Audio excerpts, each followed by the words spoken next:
प्रियजनों, आप कैसे हैं? क्या आप ठीक हैं? क्या आप खुश, आनंदित और साहसी हैं? प्रभु आपसे ही बात कर रहे हैं। आपको हमेशा साहसी, प्रसन्न और आनंदित रहना चाहिए। आपको खुश करने के लिए हम आपके लिए कई सुंदर जगहों की खोज करते हैं जहां से आपसे बात कर सके, है ना?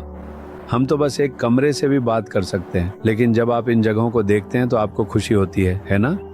क्या आप देख सकते हैं कि मेरे पीछे बहता हुआ झरना है? जब आप इस जगह को देख रहे हैं, क्या आप इसे देख पा रहे हैं? ध्यान से देखिए, ये एक झरना है। क्या आप सोच रहे हैं कि ये कौन सा पहाड़ और झरना है? ये एल्प्स है। यह यूरोप की एल्प्स पर्वतमाला है, जो दुनिया की सबसे लंबी पर्वतमाला है।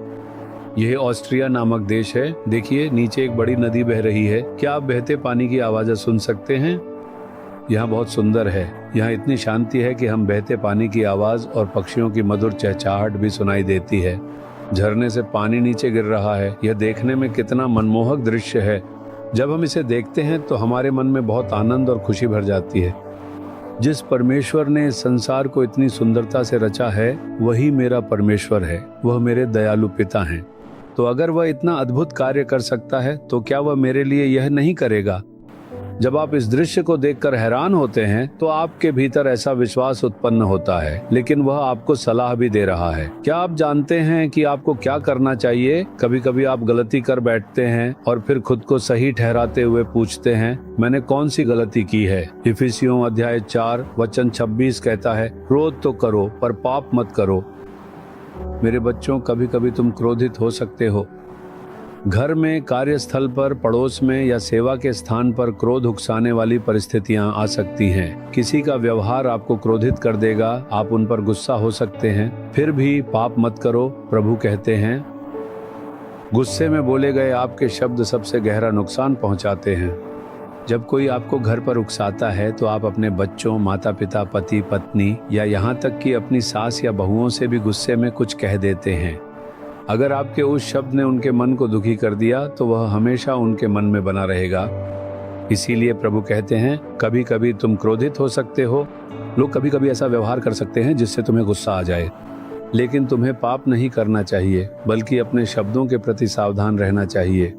क्या आप सोच रहे हैं, जब मुझे गुस्सा आए तो मैं क्या करूं? मुझे भी कभी कभी गुस्सा आ जाता है। कुछ लोग मुझसे पूछते हैं, क्या आपको कभी गुस्सा आता है? भाई, मुझे भी गुस्सा आ जाता है। आप मेरे आसपास वालों से पूछ सकते हैं, मुझे गुस्सा आता है। लेकिन प्रभु ने मुझे सिखाया है कि जब मैं खुद को गुस्से में पाऊं तो मुझे क्या करना चाहिए? अपने मन को शांत करो, शांत रहो और परमेश्वर की स्तुति करो। यही करना चाहिए।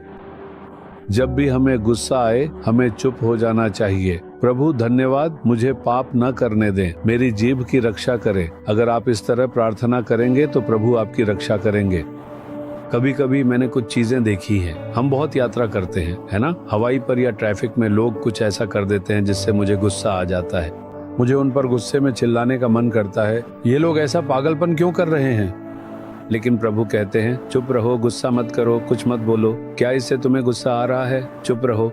मैं अपनी आंखें बंद करके कहता, धन्यवाद यीशु, आपकी जानकारी के बिना कुछ भी नहीं होता। प्रभु, जो भी वे मेरे साथ कर रहे हैं उसके लिए धन्यवाद। मुझे शांत रहना सिखाइए। ऐसी प्रार्थना करने के बाद अगले ही पल सब कुछ बदल जाता है। बस इतना ही। यहाँ तक कि अपने घर में भी अगर आपको अपनी पत्नी, पति, बच्चों, माता पिता, सास या बहू पर गुस्सा आ जाए, या फिर अगर आपको अपने कार्यस्थल पर अपने सहकर्मियों की आलसी स्वभाव पर गुस्सा आ जाए, आप सोच सकते हैं ऐसी स्थिति में क्या करें। कुछ मामलों में कठोर बोलना आपकी गलती नहीं है। लोग समझ जाएंगे कि आप उस गलती से नाराज हैं। कभी कभी हमारी सेवकाई में लोग समझ जाते हैं, जब मुझे गुस्सा आता है वे कहते हैं, भाई साहब नाराज हैं। ऐसे समय में मैं चुप हो जाता हूँ। बस इतना ही। डांटना, गुस्से में बोलना और अनावश्यक बातें करना वे चीजें हैं जो नहीं करनी चाहिए, क्योंकि इससे दूसरों को ठेस पहुंचती है। अगर हम चुप रहें तो वे समझ जाएंगे कि हम नाराज हैं और चीजों को सही करने की कोशिश करेंगे।